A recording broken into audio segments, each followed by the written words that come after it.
This was a frustrating game on a number of different levels for the Padres. And let's first focus on the game itself before we get to one of the bigger concerns right now for this team in the macro. Let's talk about the game. The second inning, Padres with Joe Musgrove on the mound. He was clearly on a pitch count here tonight. Ends up going 3 innings, 66 pitches. The Reds end up scoring 2 unearned runs in the second inning. The leadoff walk for Musgrove. Then there were runners on first and second with 1 out. A pickoff that got away from Ha-Sung Kim at second base. That allowed Jonathan India to go to third base. He comes home on a fly ball to left, a ball that Luis Camposano had, applied the tag. It popped out, made it 1-0 Cincinnati. Then a hard line drive off the bat of Ellie De La Cruz goes off the mid of Jay Cronenworth. Another run scores. It's 2-0. Look, that inning was frustrating for a couple of reasons, but first and foremost because you felt like the first run shouldn't have scored. It was an error on Camposano at the end of the day, and it ended up being 2 unearned runs against Joe Musgrove. But with that said, bottom line is this: it's a 2-0 game after 2 innings. That is not insurmountable, no matter who's on the mound. And what frustrated you here tonight in a big way, the Padres just, again, unable to get the offense going. Now, look, we showered a lot of praise on this offense the first 3 games in Atlanta with what they did Friday, with what they did Sunday in offensive explosion, the way they came back early on Monday. All of it they deserve credit for. But then to follow it up last night, okay, Chris Sale, terrific, 7 shutout innings, second game of a doubleheader. We talked about it last night. It was sort of the cherry on top of the series if you could win last night's doubleheader game too. Here today, and albeit the Padres, after a long weekend in Atlanta, a long day on Monday. With that said, Andrew Abbott's a good young left-hander. He's also not Chris Sale. And the Padres just could not get anything going. Abbott ends up going in this game 7 scoreless innings, 4 hits allowed, walked 1, struck out 2. The Padres only had 1 runner on second base against them. In fact, the Padres only had 1 runner on second base in this game. They had 1 at bat in this game with runners in scoring position. So here today, the bottom line is this. I mean, the pitching was fine. Joe Musgrove on the pitch count, clearly. Look, tough second inning. It's not the end of the world. 2 early runs. The bullpen was terrific once again. What more could you have asked for between Morahone, Brito, Matsui, and Kolek? They end up throwing 5 scoreless innings in this game, and the Padres have to score at some point to have a chance to win the game, and they could not. So the offense as a whole, really for a second straight game, was just silent, and it's now back-to-back shutouts, not the good kind. Padres shutout. They haven't scored in now 19 consecutive innings going back to game 1 of the doubleheader in the 9th inning. The last time the Padres scored, it was the 4-run 8th inning to complete that comeback against the Braves. So just a really disappointing night for the Padres offense, and when they had some rumblings offensively, they couldn't really mount any rallies. I mean, you look at that 9th inning, a prime example against Alexis Diaz, who ends up issuing a leadoff walk to Jurickson Profar on 4 pitches. He's not close to the zone, and then a strikeout, a double play, inning over.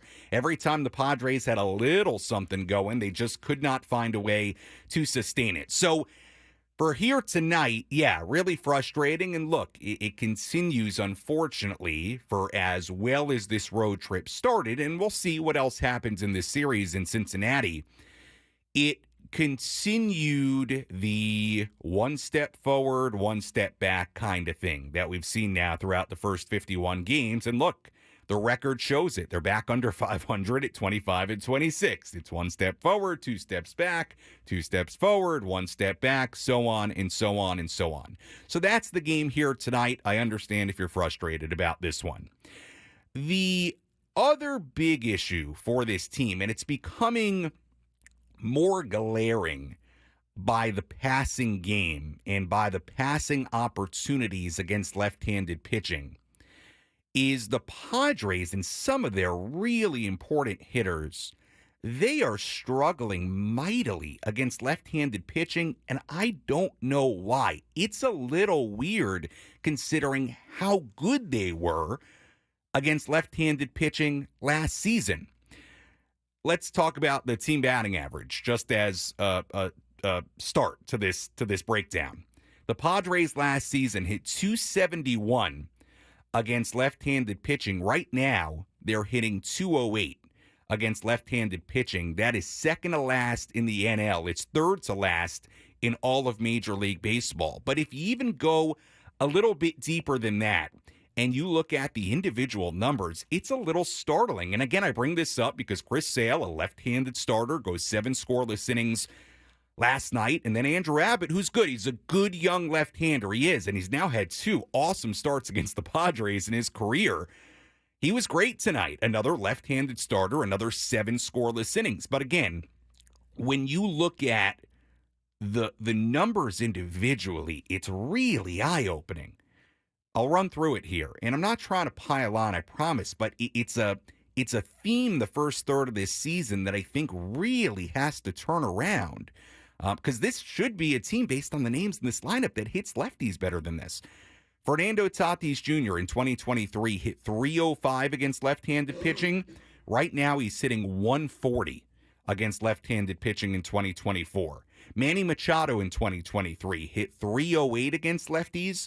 Right now, he's hitting 158 against lefties in 2024. Ha-Sung Kim hit 302 against lefties last season. This season, he's hitting 190 against them. Xander Bogaerts not in the lineup today. We're still waiting on more info on the shoulder injury, but he falls in the category 2 based on the early part of the season. Last year for Xander, hit 291 against lefties. This year, 196.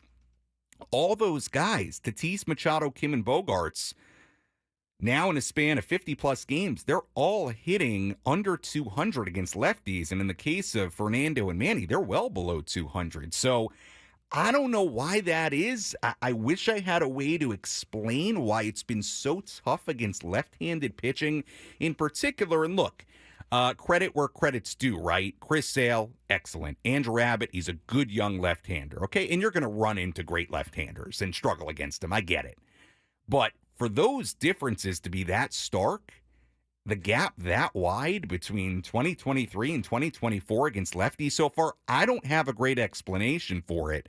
But I do know in the macro of this season, it is something the Padres got to improve because they should be able to hit lefties better than this. So we'll see.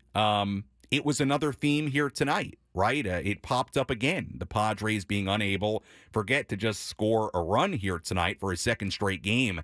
But again, this real struggle against left-handed pitching, and I don't really know why. And it's a big gap. So that's something to keep an eye on moving forward. Padres have to get better against left-handed pitching, and it popped up again in this one here today.